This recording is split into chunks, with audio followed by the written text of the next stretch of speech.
half this country is for and half this country is against keeping track of where all the guns that are being sold are going, who owns them, how many they own, what kind of guns they own. Personally, I'm strongly against this. I like my Second Amendment rights.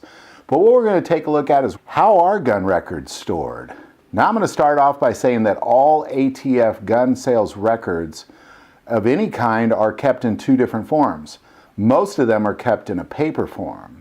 And the reason they're kept in a paper form isn't because they don't have the ability to enter into the 21st century technology.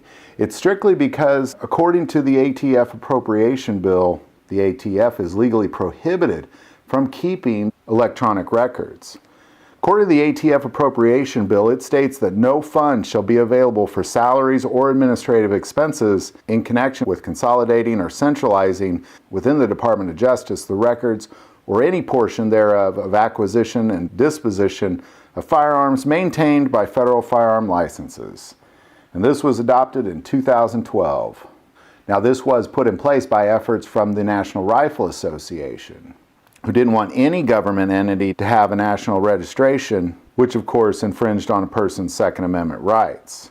The Criminal Justice Services Division literally has thousands and thousands of boxes filled with receipts of gun sales, most of which come from gun stores when they close down, have to keep track of all these records.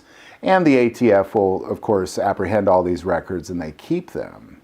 Now, it is important to say that the only electronics records that are being kept is when you buy multi-gun purchases. So if you go in a gun store and buy 2 or more guns at the same time, those are kept on record digitally for up to a year.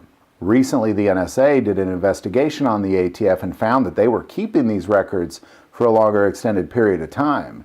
And they did receive penalties for that. Now, that was last year.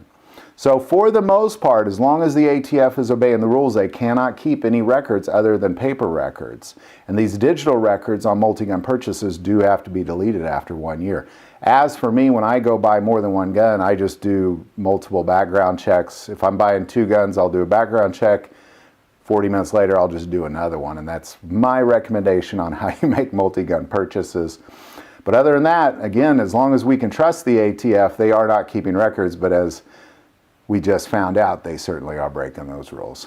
So there you go. That's how our gun records are being collected.